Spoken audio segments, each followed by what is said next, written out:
Hello class 10 students. Good morning all. Hope all of you are very fine and doing your work. So बेटा आज के video में हम exercise 13.2 करेंगे जिसमें हमारे पास क्वेश्चंस किस टाइप के हैं, वॉल्यूम ऑफ कंबाइंड फिगर्स हैं, यानी आपको वॉल्यूम फाइंड आउट करना है टू और मोर फिगर्स से related.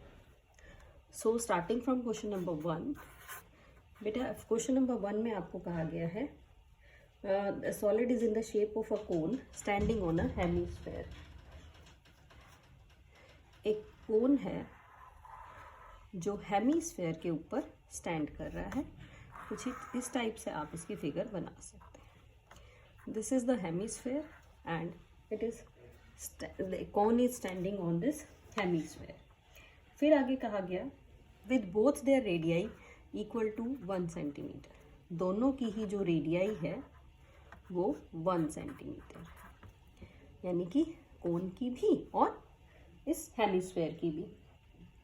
And height of cone is equal to its radius. और जितनी कोन की रेडियस है उतनी ही हाइट ऑफ कोन है. तो हम यहाँ लिख लेते हैं height of cone 1 centimetre, radius of cone it is also 1 centimetre, और साथ साथ हम लिख रहे हैं रेडियस ऑफ हेमिस्फेयर वो भी 1 सेंटीमीटर. तो आपको फाइंड आउट करना है volume of solid in terms of pi. तो हम लिखते हैं बेटा volume of solid. Solid means इस शेप का वॉल्यूम. कैसे निकालेंगे हम लिख रहे हैं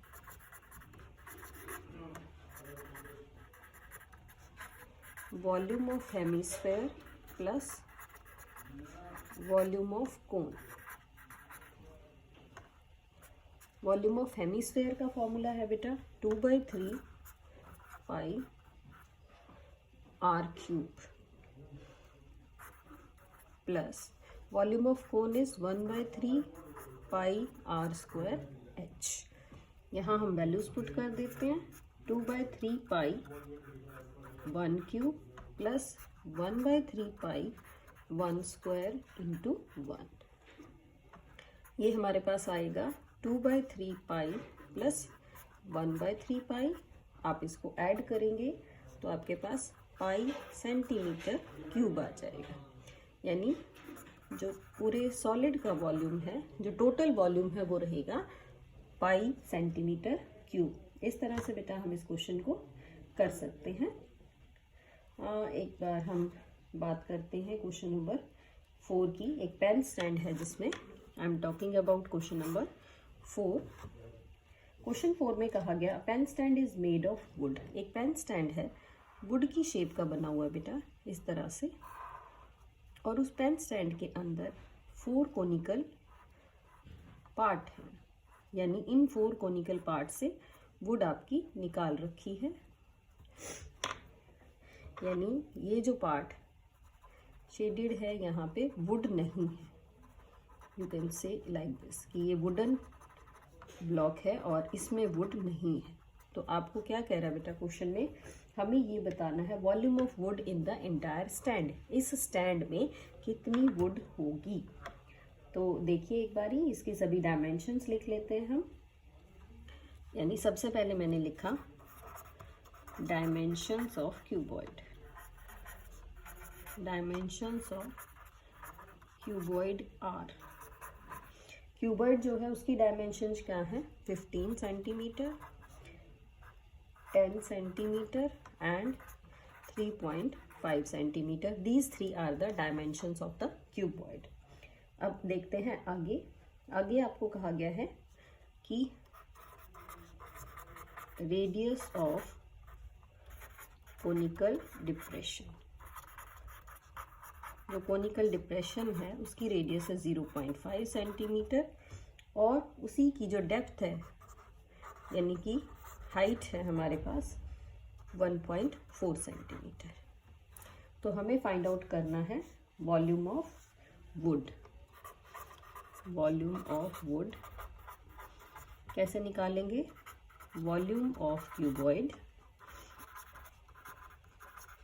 माइनस 4 इंटू वॉल्यूम ऑफ 1 कोन।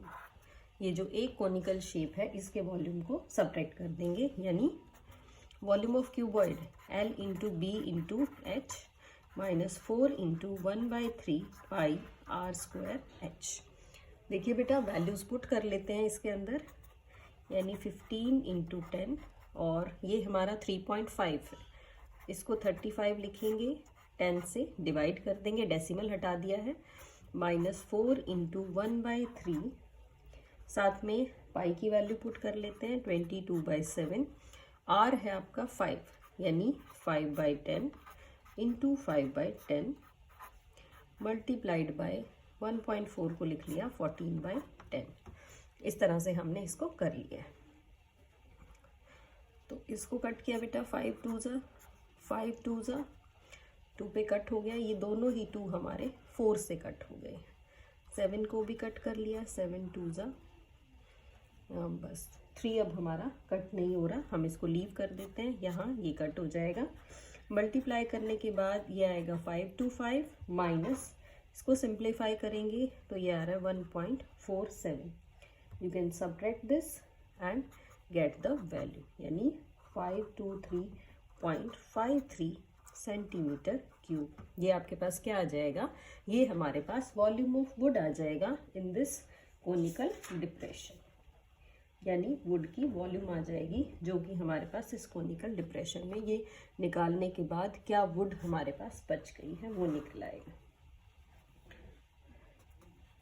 हाँ जी बेटा, now we are moving on to the next question. Next is आपको फाइंड आउट करना है, क्वेश्चन नंबर 5 की बात कर रही हूँ मैं। क्वेश्चन नंबर 5 में क्या कहा गया, क्वेश्चन नंबर 5 में आपको कहा गया है कि एक कोनिकल वेसल है, a vessel is in the form of a inverted कोन। एक जो वेसल है वो इस टाइप से इन्वर्टेड कोन की फॉर्म में है आपके पास। हाइट इज 8 सेंटीमीटर, जो इसकी हाइट है वेसल की वो 8 सेंटीमीटर है, and radius of top which is open is 5, और जो रेडियस है ओपन है यहाँ से वो है 5 सेंटीमीटर, यानी ये रेडियस है 5 सेंटीमीटर, ये जो हाइट है यहाँ से लेके यहाँ तक की ये हाइट हमारे पास 8 सेंटीमीटर। ये कोनिकल वेसल की डायमेंशंस है। अब ये कहा गया क्वेश्चन में कि it is filled with water up to the brim, पूरे में वाटर फिल है अप टू द ब्रिम। इसके अंदर लेड शॉट्स कर दिए गए हैं, कुछ लेड्स डाल दिए गए स्फेरिकल शेप के, और उसकी जो रेडियस है वो आपको दी हुई है, यानी radius of spherical lead shots वो है हमारे पास 0.5 सेंटीमीटर। आपको नंबर ऑफ लेड शॉट्स बताने हैं कि कितने होंगे। तो हम क्या करते हैं, हमने एज्यूम कर लिया let n be the number of lead shots,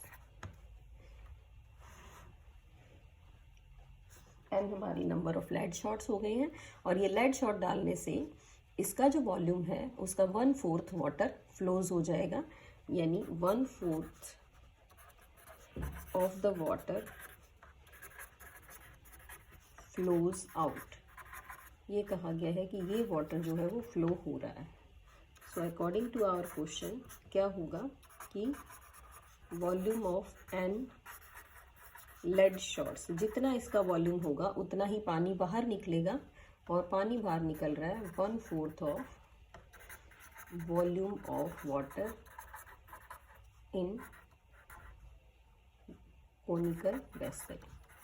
जितना इस कोनिकल वेसल में वाटर है उतना ही बाहर आ रहा है। तो n into volume of lead shots, spherical lead shots हैं तो 4/3 pi r cube is equal to 1/4 volume of water in conical vessel, that is 1/3 pi r square h।